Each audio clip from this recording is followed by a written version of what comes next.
Oke, Assalamualaikum warahmatullahi wabarakatuh. Di sini kami kelompok 7 ingin melakukan demo UTS keamanan sistem, yaitu melakukan sniffing menggunakan Wireshark dan melakukan cracking password menggunakan Cisco Packet Tracer. Sebelumnya izinkan kami melakukan perkenalan terlebih dahulu. Di sini saya Afif Mawar Darmawan dengan NIM 242410102043 dan teman saya.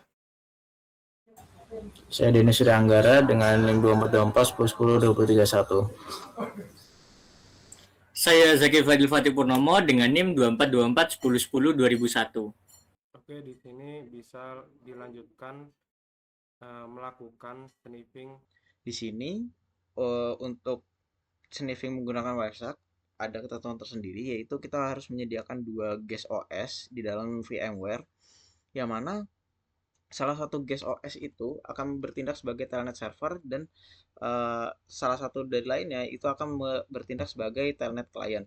Untuk uh, telnet server ini itu sebuah atau VM yang nantinya akan menunggu koneksi, sementara untuk telnet client ini VM yang akan meminta koneksi. Oke, langsung saja untuk masuk ke demonya. Di sini saya sudah menyediakan dua VM, yang mana VM dengan OS Kali Linux dan VM dengan OS Windows 10.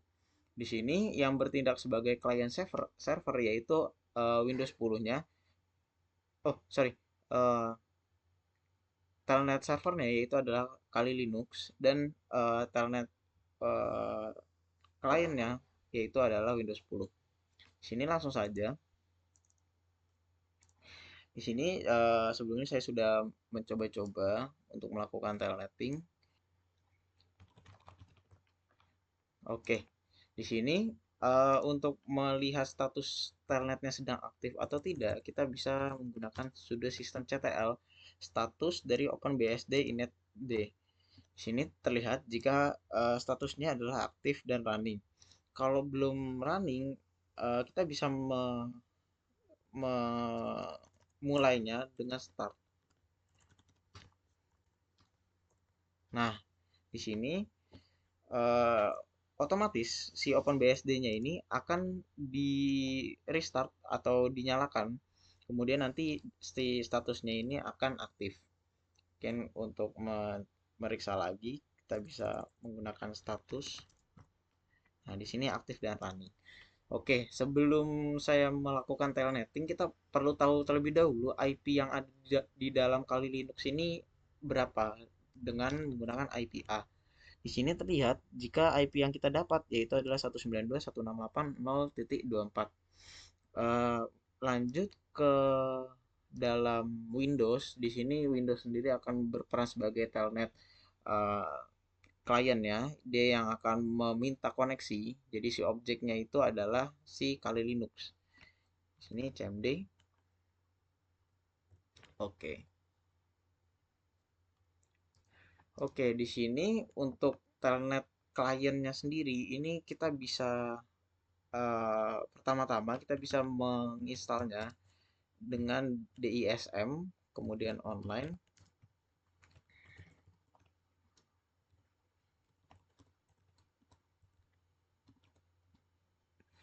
View future.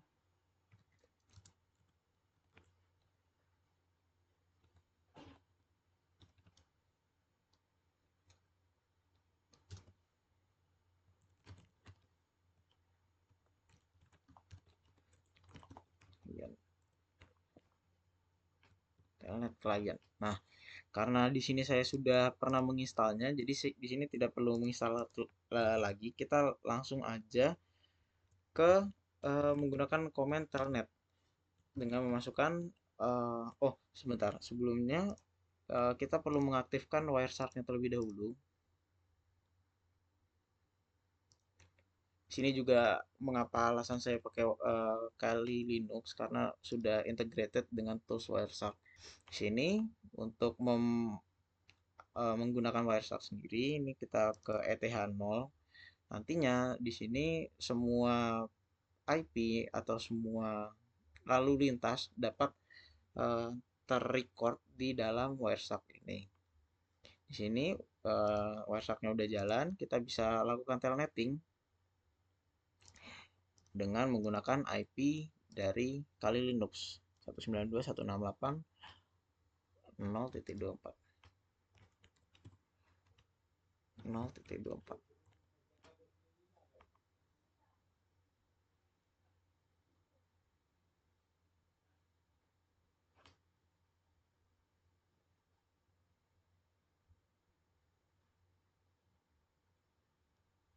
Nah, di sini tanda kita berhasil telnetting si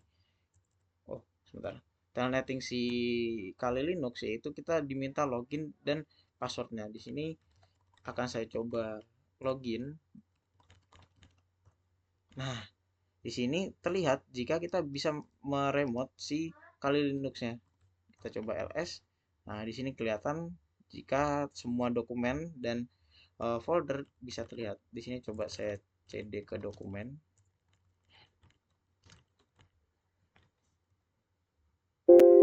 Oh, sebentar. Nah, ini ls. Oke, di sini sudah terlihat isi dari dokumen. Di sini juga saya akan perlihatkan jika itu juga sama di perangkat server ya. Sini kita ls. Nah, di sini urutan dan isi dari foldernya itu juga sama. Kita bisa cd dokumen. Kita ls. Nah, di sini terlihat jika semua folder itu muncul di dalam si telnet kliennya sendiri.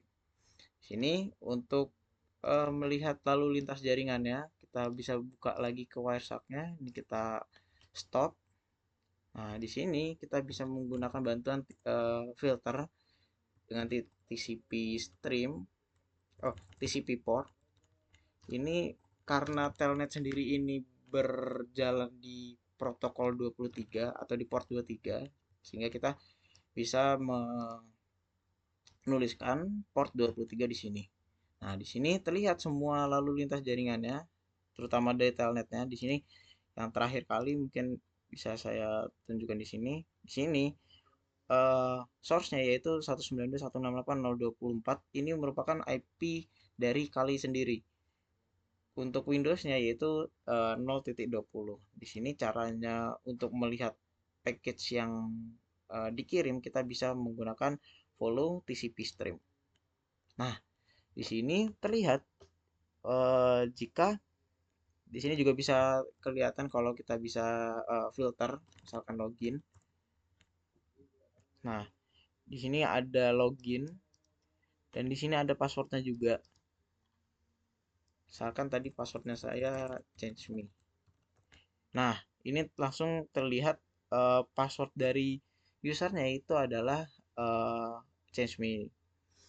Di sini juga terlihat apa aja yang dilakukan oleh user. Tadi kita juga melihat direktori apa aja yang ada, kemudian kita melakukan ls, sehingga di sini bisa terlihat semua aktivitas yang ada. Di sini kenapa telnet ini berbahaya dan tidak atau jarang dipakai lagi, karena pengiriman dia yang hanya menggunakan plain text, sehingga package yang dikirimkan mudah sekali untuk di sniffing atau dibuka oleh orang lain, terutama dengan metode man in the middle attack. Di sini telnet sendiri sudah digantikan ke teknologi yang baru untuk meremote perangkat, yaitu adalah SSH. Di SSH sendiri ini uh, hampir mirip kayak telnet. Dia bisa monitor atau remote device perangkat lain, tapi bedanya dia bekerja dengan menerapkan enkripsi, sehingga data yang dikirimkan tidak mudah untuk dibaca oleh orang lain, seperti itu. Dan SSH sendiri itu bekerja di port 22, berbeda dengan telnet yang bekerja di port 23. Di sini saya akan melakukan metode cracking password eh, pada Cisco Packet Tracer yang sudah disediakan oleh file dari Bapak dosen. Di sini sudah disediakan beberapa tipe password. Di sini ada 8 password. Di sini ada 8 password yang sama, yaitu ada 2 tipe password. Di sini ada password tipe 7 dan password tipe 5. Untuk perbedaannya di sini password tipe 7, untuk password tipe 7 adalah password yang menggunakan metode enkripsi lemah dari Cisco Packet Tracer. Untuk yang tipe 5 di sini adalah menggunakan metode enkripsi yang lebih kuat. Untuk nge-crack passwordnya sendiri juga tipe 5 di sini ini lebih susah. Di sini saya sudah mencoba 2 dari password yang sudah disediakan. Di sini ada yang pertama ini. Di sini ada password tipe 5. Di sini saya sudah coba di websitenya untuk meng-crack passwordnya. Di sini sudah brute force. Ini hampir sejam. Di sini sudah mencapai rank 4 100%. Di sini masih belum muncul dari password itu sendiri. Dan di sini ada password nomor 6. Di sini juga belum muncul passwordnya, masih brute force. Untuk penjelasan brute force ini sendiri yaitu metode untuk menebak password dengan segala jenis kemungkinan. Jadi dia akan mencoba semua karakter yang ada sampai passwordnya itu muncul atau sinkron di sini. Jadi di sini saya akan coba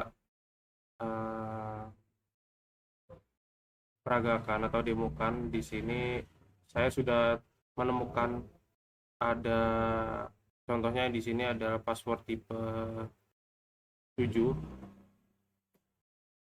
Sini saya coba masukkan ke websitenya tipe 7.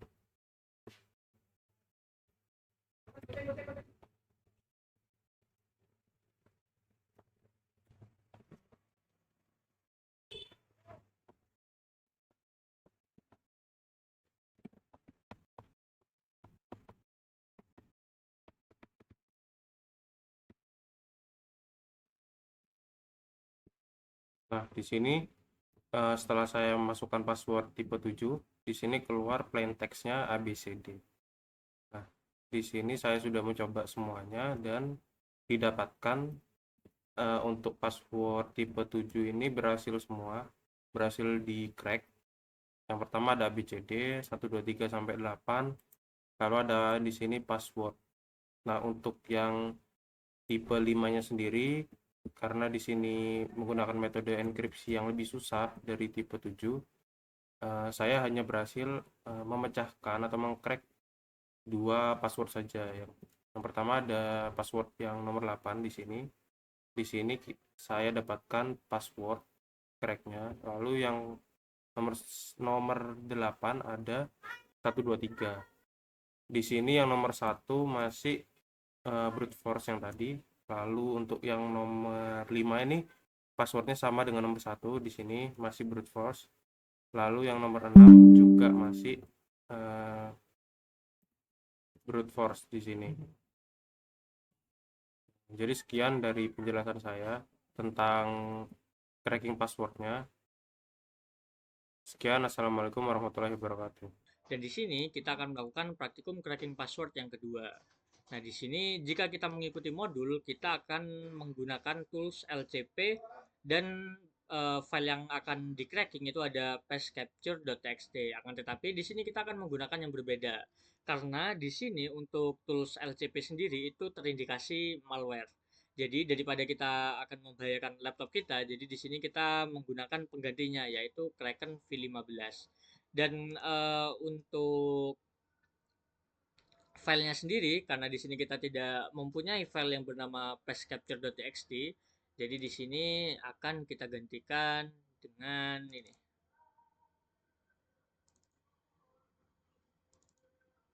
Nah, jadi di sini ada dummy file. Di dalam dummy file sendiri kita isi dengan terserah di sini ya. Ini kita isi dengan foto yang berjudul Let Me See. Baik, langsung saja di sini. Untuk yang pertama, di dummy file kita akan mengubahnya menjadi zip. Jadi di sini kita bisa add to archive, lalu kita mengubahnya menjadi zip.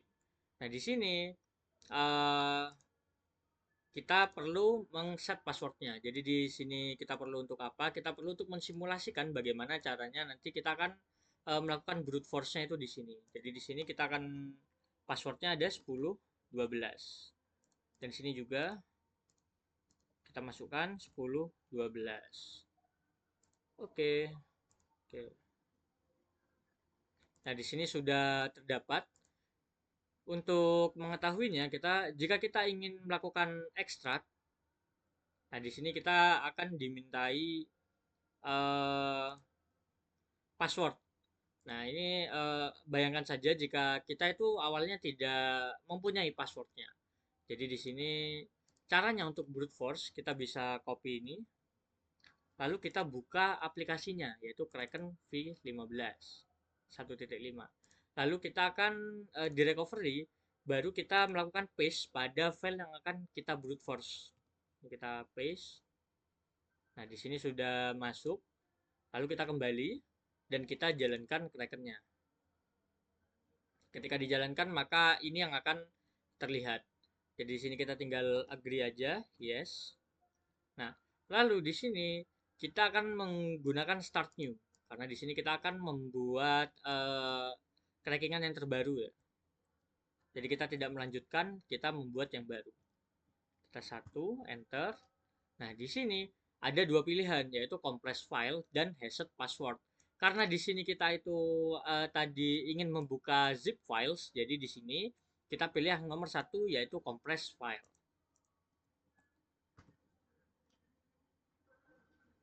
Nah, di sini ada dua metode, ada brute force sama dictionary. Di sini kita akan menggunakan yang brute force. Jadi tinggal pencet satu. Nah, di sini ada select char set. Jadi nanti ini yang akan digunakan ketika ini ketika melakukan brute force-nya. Tadi karena ini kita melakukannya itu cuma angka, jadi kita hanya perlu yang nomor 4. Nah, perlu digarisbawahi juga jika semisal kita benar-benar tidak tahu untuk passwordnya itu apa, kita bisa menggunakan yang ini, yang nomor 8. Tapi perlu digarisbawahi juga, semakin unik dan semakin panjang suatu password itu untuk proses brute force-nya itu akan memakan waktu yang cukup lama dan menguras memori ya, teman-teman. Memori atau prosesornya. Jadi di sini karena untuk percobaan tadi kita itu sudah mengset password 10 12 yang isinya itu cuma angka, kita di sini cuma perlu yang nomor 4 aja. Jadi ini kita tinggal di enter.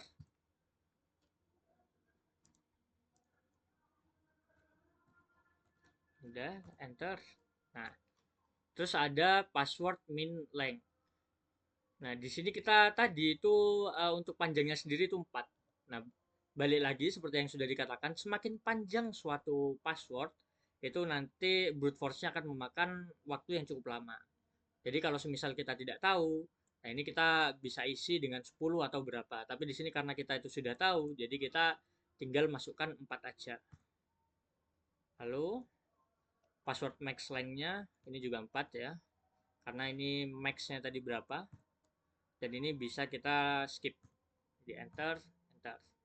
Nah, di sini untuk recovery-nya kita akan yang normal saja, soalnya kalau yang nomor 4 ini akan memakan CPU yang cukup banyak. Jadi kita pencet yang nomor 3, lalu kita tunggu.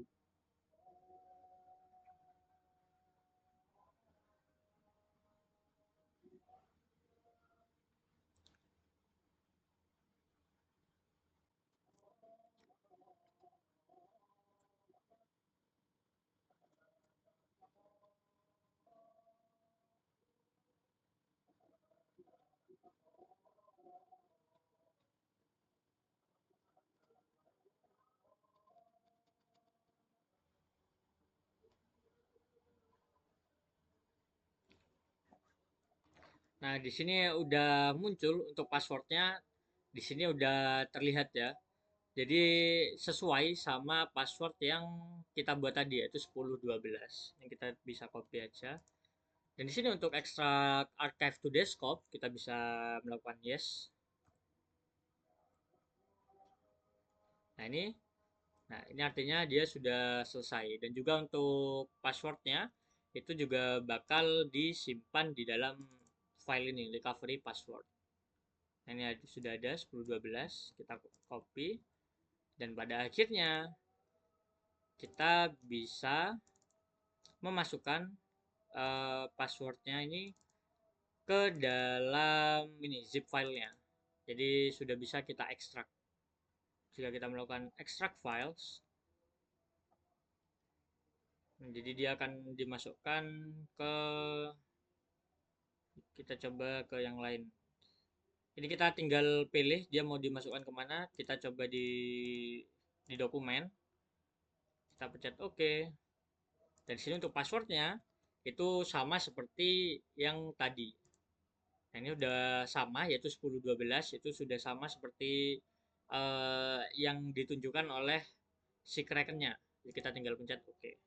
Lalu untuk mengeceknya, nah di sini sudah dilihat bahwasanya dummy file yang tadi yang di zip itu sudah berhasil kita ekstrak dengan memasukkan passwordnya. Ada agak lemot memang. Tunggu saja. Nah, ini sudah muncul untuk gambarnya, ini sama seperti yang tadi, dan juga untuk pad-nya ini udah di dokumen sama seperti yang sudah kita set. Jadi mungkin untuk praktikumnya segitu aja. Untuk kurang lebihnya saya mohon maaf. Wassalamualaikum warahmatullahi wabarakatuh.